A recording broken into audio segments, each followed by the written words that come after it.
Selamat pagi Bapak Ibu. Masih ingat tadi di awal saya katakan apa tema kita hari ini? Iya Pak Ko. Allah yang melawat dan menjawab doa. Pasti ada di tadi. Hafal ya Pak ya? Wah, luar biasa. Siap. Ya, tema kita tentang Allah yang melawat dan menjawab doa. Nah Bapak Ibu Saudara-saudara, kalau kita bicara tentang Allah dan doa kita sebagai manusia, ini bukan hanya ada dalam kekristenan. Bahkan saya mau katakan hampir semua basis keyakinan manusia kepada yang ilahi, apapun agamanya, entah itu agama resmi atau agama kepercayaan, itu semua punya unsur elemen atau bahkan dibangun di atas dasar manusia berdoa, bersembahyang, bersujud, memohon kepada yang ilahi. Dan bahkan kalau kita lihat banyak orang menjadi dekat dengan Sang Pencipta karena merasa doanya terjawab. Atau menjadi dekat dengan Tuhan karena sedang punya permohonan doa. Ya, kita kalau lagi punya pergumulan doanya lebih sungguh-sungguh lalu jadi bertumbuh dekat dengan Tuhan. Atau bahkan juga bisa jadi menjauh karena kecewa karena merasa doa-doanya tidak terjawab. Maka kalau kita berbicara tentang Allah yang melawat dan menjawab doa dan bahwa Allah berperan dalam hal doa kita, ini bukan hanya sekedar sesuatu yang kita bisa take for granted atau sesuatu yang sambil lalu. Karena itu dia, dalam banyak keyakinan, dalam banyak praktek keyakinan, orang itu mendasarkan keyakinannya kepada Tuhan berdasarkan doanya. Saudara-saudara, kalau kita pergi berkeliling ke rumah-rumah ibadat itu ada banyak sekali wujud orang yang menyampaikan doa-doanya. Entah itu di kuil, di pura, atau di katedral, atau dimanapun banyak orang yang menunjukkan bahwa dia sedang berdoa. Dengan membakar lilin, dengan menaruh sesajen, dengan menaruh kertas doa dan sebagainya. Sungguh-sungguh menunjukkan bahwa aku punya permohonan. Ada yang permohonannya sifatnya sehari-hari ya, sekadar sehat, selamat dalam perjalanan, anak-anak lancar sekolahnya. Ada yang bersungguh-sungguh bahkan dalam bentuk nasar, dalam bentuk berpuasa, dalam bentuk komitmen kalau doa ini terkabul maka Tuhan ini yang akan aku lakukan. Nah saudara-saudara, inilah wujud relasi manusia dengan Tuhan, doa. Tapi tidak sedikit juga orang yang percaya kepada Tuhan tapi sudah tidak lagi merasa perlu berdoa. Dalam arti ya saya berdoa mengucap syukur, puji Tuhan hari ini bangun. Puji Tuhan, ya doa sehari-hari yang standar lah ya, Tuhan sertai saya selamat dalam perjalanan, semuanya aman, semua baik. Tapi doa yang meminta itu tadi ya, doa yang sungguh-sungguh membakar lilin, membakar dupa, menaruh sesajen, apapun itu doa yang sifatnya komitmen hati itu, komitmen jiwa itu sudah tidak lagi dilakukan. Bisa jadi ya tadi mungkin karena ya udahlah kayaknya nggak ngaruh ya doa ya. Dulu saya minta supaya orang tua saya disembuhkan ya malah dipanggil Tuhan misalnya seperti itu ya. Jadi udahlah mungkin ya doa itu nggak ngaruh. Kan Tuhan udah punya kehendak kita ya, yang penting bersyukur aja lah hidup. Ya semua Tuhan udah atur, kita doa itu nggak berpengaruh meminta. Nah saudara-saudara mungkin ada di antara kita juga yang ada dalam titik seperti itu. Percaya Tuhan, ke gereja, baca Alkitab, tapi ya supaya jadi orang baik aja. Supaya tahu bagaimana bersikap menghadapi tantangan, tapi apakah doa yang dalam arti tadi menggugah langit supaya Tuhan mengubah keadaan itu tidak lagi kita lakukan. Nah, oleh karena itu sikap kita terhadap doa, sikap doa kita itu juga merupakan cerminan iman. Kita tidak perlu mengukur, menghakimi orang, wah dia itu kalau berdoa tuh kurang tuh ya, kayaknya disuruh berdoa kalau acara-acara persekutuan suruh berdoa nggak mau, wah itu imannya kurang. Kita nggak perlu mengukur orang lain seperti itu. Tapi baik juga kita untuk melihat diri kita bagaimana sikap kita, sikap doa kita, bagaimana sikap kita terhadap doa. Karena itu juga menjadi indikator tentang bagaimana kita memahami Tuhan hadir dalam hidup kita. Nah Bapak Ibu Saudara-saudara, kalau berbicara tentang jawaban doa, saya mau menyederhanakan walaupun segala sesuatu yang disederhanakan itu karena itu rumit sebetulnya, lebih kompleks. Tapi saya mau menyederhanakan for the sake of this sermon gitu ya. Ada dua perspektif. Sudut yang pertama, kubu yang pertama mengatakan bahwa kehendak Allah itu mutlak, tidak bisa diganggu gugat, maka doa itu adalah supaya kita semakin mendekat pada kehendak Allah, supaya kita bisa ikhlas menerima keadaan, berdamai, bukan lagi menuntut perubahan, tapi supaya kita semakin mengerti kehendak Tuhan. Jadi bukannya misalnya tadi ya, saya seperti Paulus berdoa supaya duri dalam daging itu dicabut, tapi Tuhan berkata cukup kehendakku, dan Paulus bisa berdamai. Jadi Tuhan tidak mencabut duri dalam daging itu, tapi Paulus dibuat mengerti kehendak Tuhan, bahwa cukuplah kasih karunia Tuhan dan dia bisa berdamai dengan keadaan itu. Tapi kita juga melihat di kubu yang lain, ada orang yang mengatakan bahwa doa itu bisa membuat Tuhan mengubah keadaan, bahkan mengubah rencananya sesuai dengan permintaan kita. Ya misalnya contoh ketika Tuhan marah kepada bangsa Israel dan mau menghukum mereka, Musa berdoa, lalu dikatakan bahkan dalam Alkitab TB 1 dikatakan menyesalah Tuhan akan rencananya. Yaitu for next time ya, kapan-kapan kita bahas apa kok Tuhan bisa menyesal, tapi maksudnya artinya ada perubahan, Tuhan mengubah rencananya.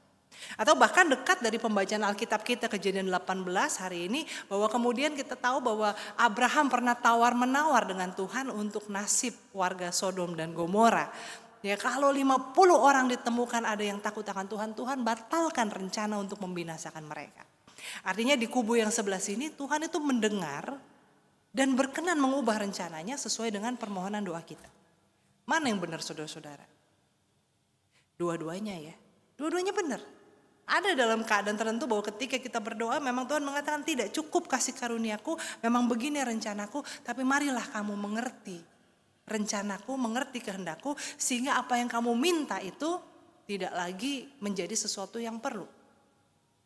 Dan banyak kan ya kita ya, mungkin 10 tahun yang lalu, 5 tahun yang lalu, atau bahkan mungkin bulan lalu kita berdoa meminta sesuatu dengan sangat. Hari ini kita mungkin satu udah lupa, apa iya ya saya pernah berdoa minta itu. Atau mungkin kita menyesal karena kita minta itu lalu dikasih. Tuh gitu ya, jangan minta yang begitu ya, Tuhan kasih yang itu, dikabulkan doaku, ternyata tanggung jawabnya berat banget gitu ya. Atau bahkan mungkin kita sudah tidak lagi merasa perlu ya. Kanak-kanakan sekali ya dulu saya minta itu ya, untung Tuhan gak kabulkan karena ternyata sebetulnya itu gak perlu. Ya artinya memang bisa kita yang diubah sehingga kita tidak lagi merasa perlu apa yang kita doakan itu dikabulkan. Tapi juga dalam banyak peristiwa Tuhan membuat mujizat. Tuhan menyatakan kuasanya. Sesuatu yang tidak mungkin bisa menjadi mungkin. Nah tapi saudara-saudara ada satu poin lagi dari ini dua perspektif, dan tentunya dari dua perspektif ini ada namanya spektrum ya. Ada banyak posisi di antaranya. Yang entah dua-duanya atau agak ke sini agak ke situ. Tapi saya mau menawarkan satu perspektif lagi yang saya mau katakan menurut bacaan Alkitab kita hari ini, bahwa doa itu penuh dengan kuasa, tetapi kuasa Allah melampaui doa kita. Artinya sekalipun kita tidak berdoa meminta, kalau Tuhan berkenan memberkati, maka Tuhan yang akan memberikan. Sekalipun kita tidak berani berdoa karena kita takut kecewa, seperti yang saya katakan tadi di awal, ada banyak orang percaya sama Tuhan tapi tidak lagi merasa perlu berdoa karena sudah sering berdoa dan tidak terjawab, ya, merasa tawar hati dengan doa, tapi bukan berarti Tuhan tidak sedang memberikan apa yang sesungguhnya pernah kita doakan atau sesungguhnya dalam hati kita rindukan, kita butuhkan. Dan hari ini kita lihat itu yang terjadi dalam perjumpaan Abraham dengan 3 orang yang melintas di dekat kemahnya. Saudara-saudara, dalam kitab Kejadian ini dikatakan bahwa penulis kitab Kejadian itu alternately dia bergantian mengatakan bahwa Tuhan menampakkan diri kepada Abraham, tetapi ada 3 orang yang datang, 3 orang asing yang datang, lalu seakan-akan Tuhan yang berbicara kepada Abraham, tetapi juga kemudian penulis kitab Kejadian pasal 18 ini mengatakan orang-orang itu mereka. Nah di sini jadi ada beberapa tafsiran yang memahami, jadi ini sebetulnya yang datang ini Tuhan, malaikat atau manusia atau gimana gitu ya. Saudara-saudara, sekilas saja gitu ya, bahwa ada beberapa pemahaman. Yang pertama ada yang memahami bahwa ini 3 orang ini ya, jadi yang satu Tuhan, yang 2 malaikat. Karena dalam kitab Kejadian pasal 18 ayat seterusnya dikatakan bahwa 2 orang itu pergi ke Sodom dan Gomora dan dikatakan malaikat yang melawat Lot, tapi 1 orang itu tawar-menawar dan dikatakan Abraham bercakap-cakap dengan Tuhan tawar-menawar soal nasib bangsa Sodom dan Gomora. Agustinus dari Hippo mengatakan bahwa 3 orang ini adalah gambaran Allah Tritunggal, Allah Trinitas. Tapi juga kalau kita baca kitab Ibrani pasal 13 ayat 2 dikatakan begini, jangan kamu lalai memberi tumpangan kepada orang, sebab dengan berbuat demikian beberapa orang tanpa diketahuinya telah menjamu malaikat-malaikat. Yang artinya bisa kita pahami mungkin lebih dekat dengan konteks kita yang bukan Abraham, adalah ini bahwa seringkali Tuhan hadir itu melalui orang-orang dalam hidup kita yang tampak seperti orang asing atau orang yang kita kenal, tapi melalui kehadiran mereka Tuhan melawat, Tuhan memperhatikan, dan Tuhan menjawab doa-doa kita. Jadi itu sekilas untuk kita memahami kepada siapa Abraham bercakap-cakap. Karena kalau kita baca kitab Kejadian gantian, nanti seakan-akan Tuhan yang ngomong, tapi nanti seakan-akan orang-orang ini yang ngomong. Jadi bagaimana kita memahaminya. Nah, tetapi di sini kita lihat yang menarik adalah bahwa apapun itu, siapapun maksudnya ya, bagaimana kita menafsirkan kehadiran 3 orang ini, apakah Allah Tritunggal, Allah dan malaikat, apakah manusia yang melaluinya Tuhan bekerja. Di sini kita lihat bahwa ada doa Abraham dan Sarah yang dijawab, yaitu bahwa Sarah tahun depan akan melahirkan seorang anak. Ya. Dan ini kalau kita baca kitab Kejadian pasal 17 sebelumnya, Abraham tuh sudah pernah berkata begini ke Tuhan, Tuhan sekiranya Ismail berkenan kepadamu. Jadi gak usah lagi lah Tuhan kita ngomongin anak dari Sarah. Ismail aja Tuhan, kalau Tuhan berkenan biarlah Ismail inilah yang menjadi anak yang dijanjikan itu. Tapi Tuhan masih mengatakan tidak, anak yang kujanjikan berasal dari Sarah. Dan kita tahu sendiri juga ketika Sarah dia dengar gitu ya, bukan nguping lah kedengeran, namanya juga tenda bukan tembok ya. Bahwa dikatakan Sarah tahun depan akan hamil, Sarah tertawa. Artinya ini mungkin tertawa juga dalam arti udahlah gak usah janji-janji seperti itu, gak usah ngomong yang kayak gitu. Sudah dilupakan. Tetapi kita lihat di sini bahwa ketika Tuhan mau memberkati, bahkan sekalipun kita sudah tidak berani berdoa, atau mungkin kita malas berdoa ya, karena mungkin kehidupan rohani kita mungkin bolong-bolong ya, kita bukan orang yang rajin berdoa. Kalau Tuhan melihat bahwa kita memang membutuhkan, bahwa Tuhan memang mau memberkati kita, tidak kita minta pun Tuhan berikan. Artinya ini perspektif yang tadi saya katakan bahwa doa itu berkuasa, tapi kuasa Tuhan melampaui doa kita. Doa itu bukan koin yang kita masukin ke vending machine lalu Tuhan memberikan apa yang kita tunjuk, apa yang kita minta. Tapi bukan berarti jadi ya udah kalau gitu gak usah berdoa lah. Karena gak berdoa aja Tuhan jawab ya. Abraham aja gak berdoa aja Tuhan berkati gitu, ya udah saya gak usah berdoa. Ya gak begitu juga saudara-saudara ya. Karena itu juga tadi ya perspektif yang spektrum yang saya katakan bahwa ya berdoa itu adalah mendekatkan kita pada kehendak Allah. Sehingga kita bisa melihat kehidupan dari semakin menyerupai Kristus, semakin mendekati perspektif Tuhan, sehingga kita mengalami damai sejahtera apapun keadaan yang kita alami. Bukan tergantung jawaban doa, bukan tergantung berkat dan mujizat dalam hidup kita. Dan di sini kalau kita lihat dalam Injil, hal yang sama juga terjadi. Ketika dikatakan bahwa ketika Tuhan Yesus melihat orang banyak itu, tergeraklah hatinya oleh belas kasihan karena mereka lelah dan terlantar seperti domba yang tidak mempunyai gembala. Lalu Tuhan Yesus mengutus murid-muridnya memperlengkapi mereka untuk menjadi gembala bagi orang banyak ini.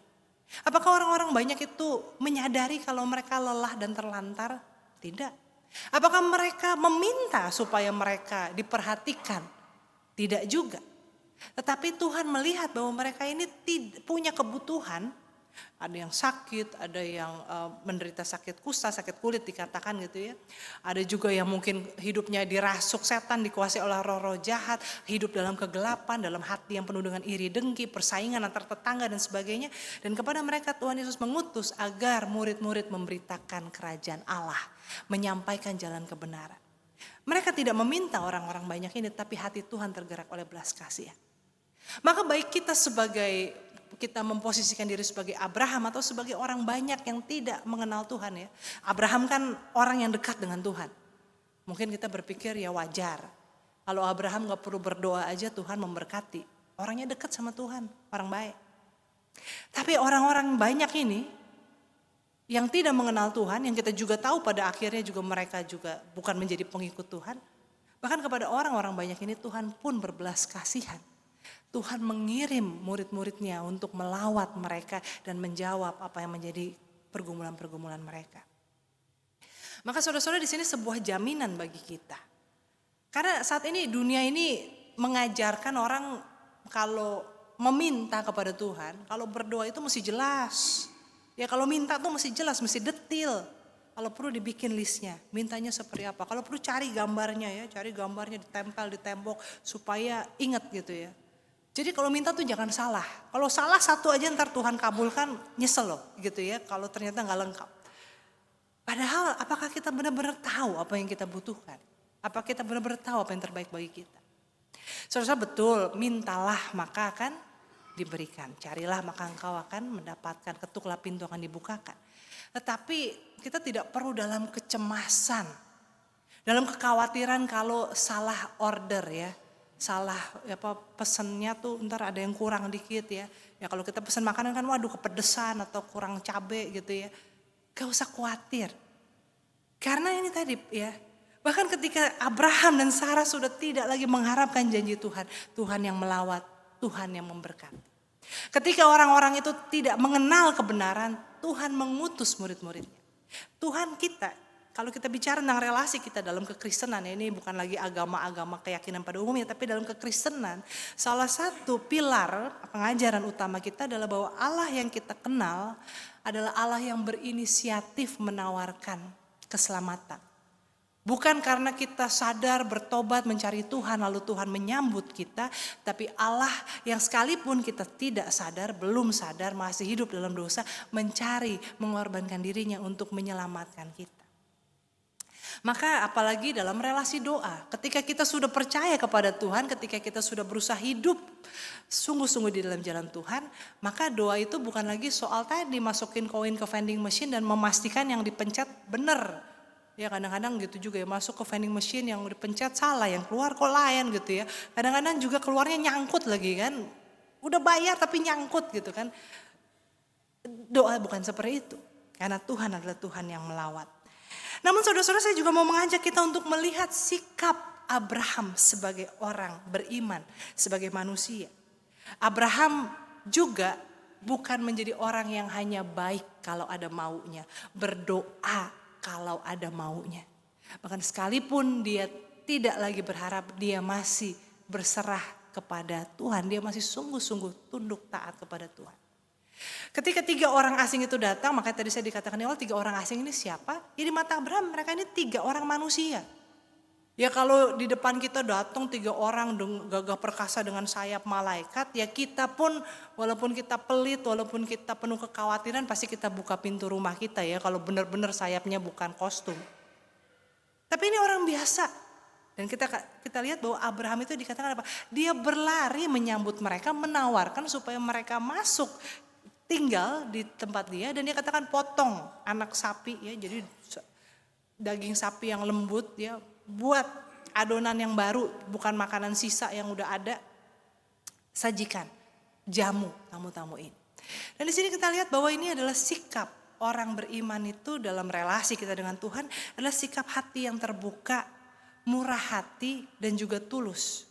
Bukan yang penuh dengan agenda ya, udang di balik batu. Baik sama orang hanya karena ada maunya, rajin berdoa karena lagi ada pergumulan, baca Alkitab karena lagi takut. Tapi orang yang memang dalam keseharian kita tanpa agenda apapun, kita mencari kehendak Tuhan, kita baik kepada sesama, kita bermurah hati.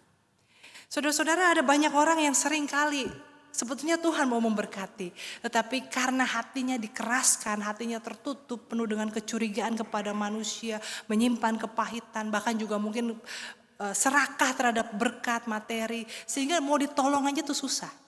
Ya, ada cerita tentang si Abu Nawas yang katanya orangnya tuh sangat pelit, pokoknya nggak pernah bisa berbagi, pelit banget lah ya. Suatu hari dia kejebur ke kali, lalu orang mau nolong gitu ya.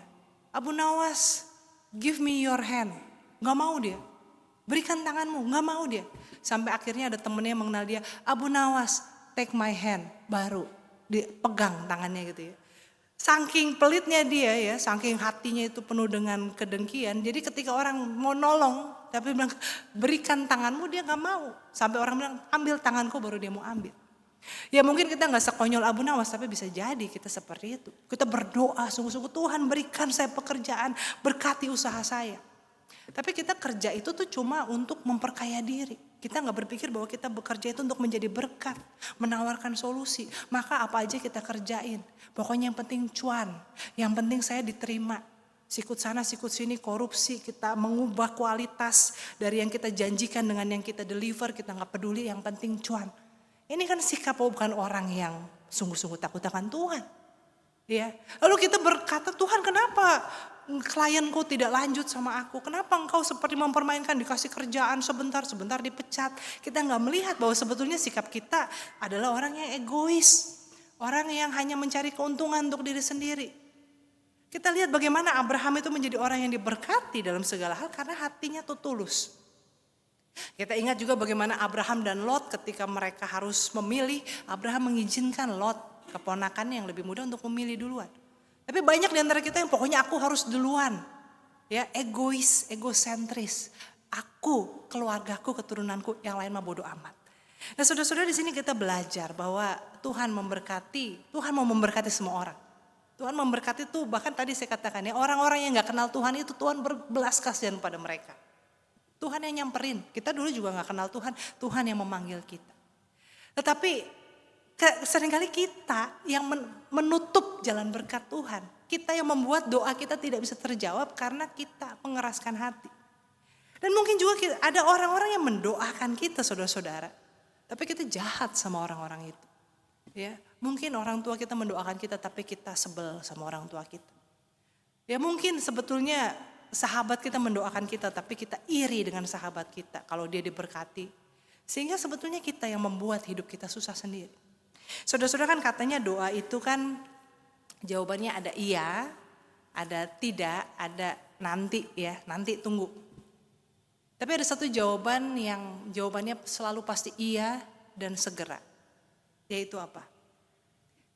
Memohon pengampunan.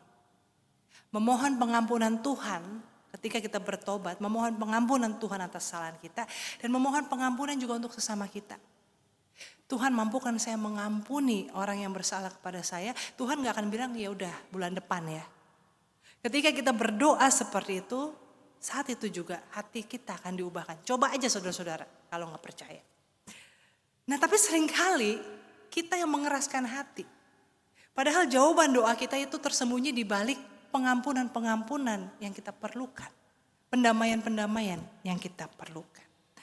Maka sebagai orang-orang yang berdoa, sebagai orang-orang yang percaya kepada Tuhan, biarlah kita tidak mengeraskan hati. Dan saudara-saudara, apakah kemudian ini artinya doa kita ini berdasarkan performance base ya? Jadi doa kita dijawab atau enggak itu tergantung performance kita sebagai orang beriman. Tadi saya katakan tidak ya, karena sekalipun kita masih jauh dari Tuhan, Tuhan yang melawat, Tuhan yang mencari kita untuk memberkati kita, bukan untuk menghukum dan membinasakan kita. Tetapi ketika kita sudah mengenal Tuhan, maka kita jangan terus-terusan begitu-begitu aja. Ibaratnya kayak orang masuk sekolah tuh mesti pintar gak sih? Ya enggak, ya kan? Anak-anak yang masuk sekolah kan belum bisa baca tulis ya diterima sama sekolah gitu kan. Tapi kalau udah sekolah ya mesti belajar, ya kan? Saudara-saudara, waktu masuk SMP dulu kan belum bisa matematika, fisika, kimia gitu ya, kecuali yang jenius-jenius lah. Ya, tapi kan kalau sudah masuk ya harus belajar. Sama juga ketika kita mengikut Tuhan, percaya kepada Tuhan, ada syaratnya enggak? Enggak, yang penting mau. Tapi kalau kita sudah mengikut Tuhan ya kita harus bertumbuh, jangan begitu-begitu aja. Jangan selalu mengatakan kan Tuhan akan menjawab doa walaupun saya domba yang hilang gitu ya. Jangan mencobai Tuhan. Dan saudara-saudara, kita lihat bahwa Tuhan berkuasa untuk memberikan hal-hal yang menjadi kebutuhan kita. Menjadi keinginan kita. Tapi bagaimana kalau ada doa-doa yang tidak dijawab sesuai dengan kehendak kita?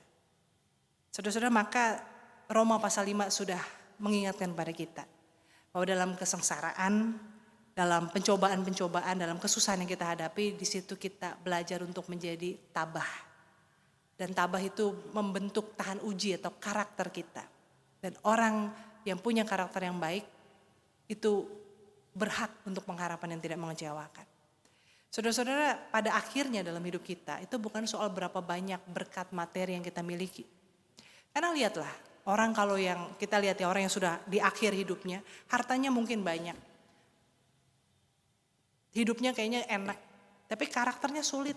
Hatinya penuh dengan kepahitan, iri dengki, kekhawatiran, keserakahan. Apakah kita iri? Pengen antar kalau tua jadi kayak gitu? Rasanya enggak. Kita mungkin akan lebih terinspirasi melihat orang yang semakin bertambah usianya semakin bijaksana, semakin legowo hatinya, semakin damai, semakin murah hati. Itu yang akan menjadi inspirasi. Maka demikian juga dalam perjalanan hidup kita. Soal pergumulan, soal jawaban doa itu bukan soal materinya atau jawabannya persis seperti yang kita mau. Tapi bagaimana kita bertumbuh di dalam karakter sehingga kita punya pengharapan yang tidak mengecewakan. Kiranya kita semua boleh semakin sungguh-sungguh dalam berdoa, bukan karena menantikan jawaban doa ya, bukan karena ada maunya kita berdoa, karena percayalah Tuhan udah menyediakan kok, Tuhan udah tahu apa yang kita butuhkan lebih daripada yang mampu kita minta. Tapi biar dalam doa kita semakin patuh taat pada kehendak Tuhan dan mau dibentuk seturut dengan gambaran Kristus. Amin.